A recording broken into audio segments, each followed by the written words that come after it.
So, assessing the situation, are they breathing? No, Rose, they are not TV breathing. shows nowadays And are they heavily have no tied to the arms or mind of its legs. creators.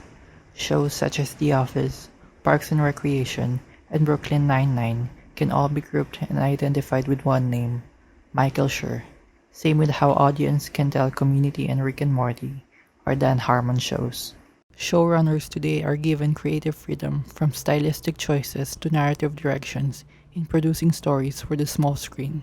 It is because of this freedom why they are able to insert their own brand of personality to their shows and explore themes that are meaningful to them.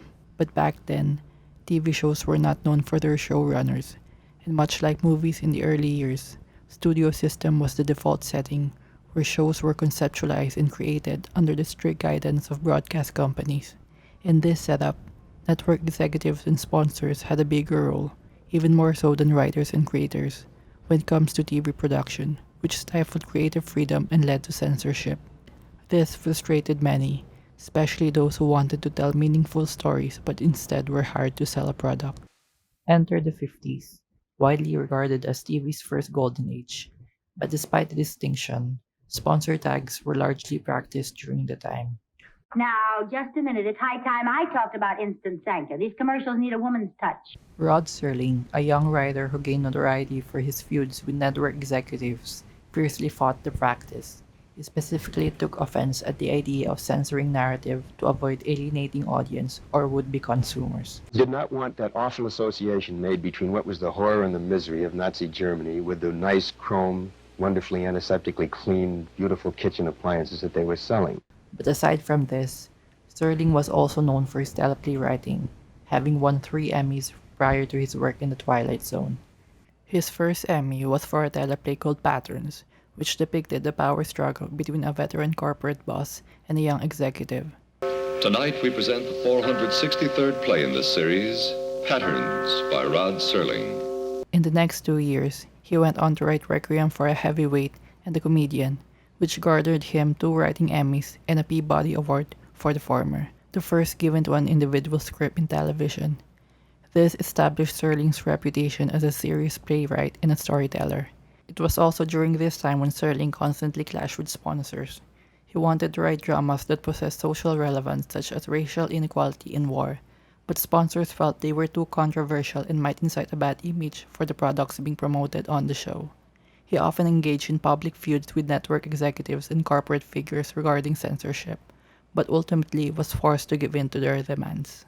Increasingly frustrated, he realized in order to have total creative control, he must make his own series. And on that note, the idea of the Twilight Zone was brought to fruition. But even with his own show, he still needed sponsorships that would fund the project, so he knew he had to approach the issue with caution to avoid rubbing future sponsors the wrong way. My presence here is for much the same purpose, simply to push a product. To acquaint you with an entertainment product which we hope and which we rather expect will make your product pushing that much easier. He wanted to continue using dramas as social vehicles to contemporary issues, but at the same time, he also needed to escape censorship.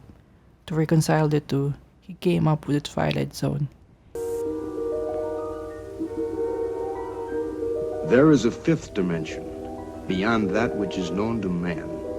It is a dimension as vast as space and as timeless as infinity. It is the middle ground between light and shadow, between science and superstition, and it lies between the pit of man's fears and the summit of his knowledge. This is the dimension of imagination. It is an area which we call the Twilight Zone. Hidden in the guise of science fiction, Rod acquired the freedom to explore controversial issues with his show, so long as it remains otherworldly. He successfully produced episodes that indirectly commented on certain issues, like racism and war. In Time Enough at Last, he depicted the resulting effect of nuclear war, while also touching on the nature of loneliness versus aloneness. In The Eye of the Beholder, he exposed the dangers of totalitarianism and society's subjective definition of beauty. While most of the episodes maintain subtlety, some stories were more blunt than others in delivering the message, such as in the case of I Am the Night, Color Me Black, which dealt with racism and bigotry. You hated. You killed. And now there's not one of you who isn't doomed. Through the help of the imagination, Rod Serling managed to evade censors and express profound societal topics, an act most writers were afraid to do back then. I think the purpose, the point of a dramatic show, which is used as a vehicle of social criticism, is to involve an audience, to show them wherein their guilt lies, or at least indeed their association. But the Twilight Zone wasn't just an instrument to peddle Rod's personal views. The show also offered honest confrontations of humanity, and in some cases, the very mind and soul of Rod himself. Watching some of his interviews on the internet, I detected a certain level of both eloquence and poetry in his way of communicating himself, the kind of articulacy that perfectly translates into a work of art, which in Rod's case is TV. Ideas are born from what is smelled, heard, seen, experienced, felt, emotionalized. Ideas are probably in the air, like little tiny items of ozone. That's the easiest thing on earth, is to come up with an idea. Unaware of what he was doing, few episodes he wrote exposed his deepest desires and fears more than he intended. Walking Distance revealed his longing to revisit a time well remembered. One for the Angels presents his fear of failing to reach greatness, while A Stop at Willoughby highlights the insecurities that have plagued him until his very death. The art that Rod had created divulged a great deal about himself, more than he ever told to a human soul. Like most Americans in the 40s, Rod was very much interested in serving his country. He enlisted himself right after graduating from high school, and years later, he saw himself being shipped to the Philippines, eager to fight the enemy, but it did not take long before his eyes were opened to the horrors of war. His experience in the battlefield deeply affected his political views and influenced his writing, which suggests why he had such a staunch disfavor towards war. After witnessing half of his comrades get killed, he was left traumatized for the rest of his life, with constant nightmares and flashbacks plaguing him. Much of the scripts he wrote for the Twilight Zone dealt on the subject of war, with heavy focus on post-war and nuclear terrors. The war remained an important aspect of Rod. He was well acquainted with its damaging effects to mankind, and it pushed him to narrate the ugliness of conflict in every way he can. But despite being a thing of the past, perhaps the greatest legacy of the show is how prescient it is, even after more than half a century since its final airing, with one episode standing out as disturbingly reminiscent of today's political climate. In He's Alive, Serling tells the story of a small neo-Nazi movement's rise to prominence through the help of a shadowy figure guiding the movement's leader. In the end, the figure was later revealed to be Hitler himself, with Serling closing the episode with a caution to be vigilant of hateful ideologies. Chicago, Los Angeles, Miami, Florida, Vincennes, Indiana, Syracuse, New York, any place, every place, where there's hate, where there's prejudice, where there's bigotry. He's alive. He's alive so long as these evils exist. Remember that when he comes to your town. Remember it when you hear his voice speaking out through others. Remember it when you hear a name called, a minority attacked, any blind, unreasoning assault on a people or any human being. He's alive because through these things, we keep him alive. Serling's prophetic writing elevates the episode from a mere commentary on a contemporary issue to a timeless warning of a society left unchecked. The sentiment also extends to the whole show, as 92 out of 152 episodes were written by Serling himself. One modern series that has found itself being labeled as a spiritual successor to the show is Charlie Brooker's excellent Black Mirror, and much like Black Mirror, The Twilight Zone also contained episodes incorporating technology in their storylines, which even in today's time remains resonant.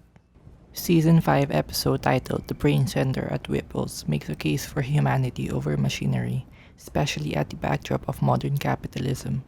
In the episode, we see a business tycoon replacing all his human employees with robots to maximize efficiency and productivity. But in an ironic twist, he himself gets also replaced by a machine in the end. This juxtaposition of man and machine recurs in many episodes, particularly in The Lateness of the Hour, where we see a robot coming to the realization of its mechanical nature, and in The Lonely, which we see human companionship being replaced by an automated device. With his work in the show, Rod Serling won a Golden Globe for Best TV Producer and 2 Emmys for Outstanding Writing Achievement in Drama in 2 consecutive years, giving him the distinction of the most awarded person in the writing category. The show went on to have 3 revivals since its cancellation, with the latest being helmed by acclaimed filmmaker Jordan Peele, who wrote and directed the social thrillers Get Out and Us. Imprints of the show's legacy can still be seen in the current trend, with many of today's great writers drawing inspiration from the show. Breaking Bad creator Vince Gilligan was a notable writer of The X-Files, which borrowed many aspects of science fiction from The Twilight Zone. Twilight Zone, for me, favorite show of all time. Really? Favorite show of all time. George R.R. Martin, renowned author of Game of Thrones, worked as a writer for the first revival of the show. As it stands, The Twilight Zone is widely celebrated as one of the greatest shows of television, specifically one of the best written. Much of the credit is attributed to the man who envisioned the great heights television can achieve, one that is not only of sight and sound, but of mind. Rod Serling, whose limitless imagination pushed the boundaries of TV, from the edges of entertainment to the realm of social critique, whose presence, ever so enigmatic yet welcoming, can always be found in The Twilight Zone.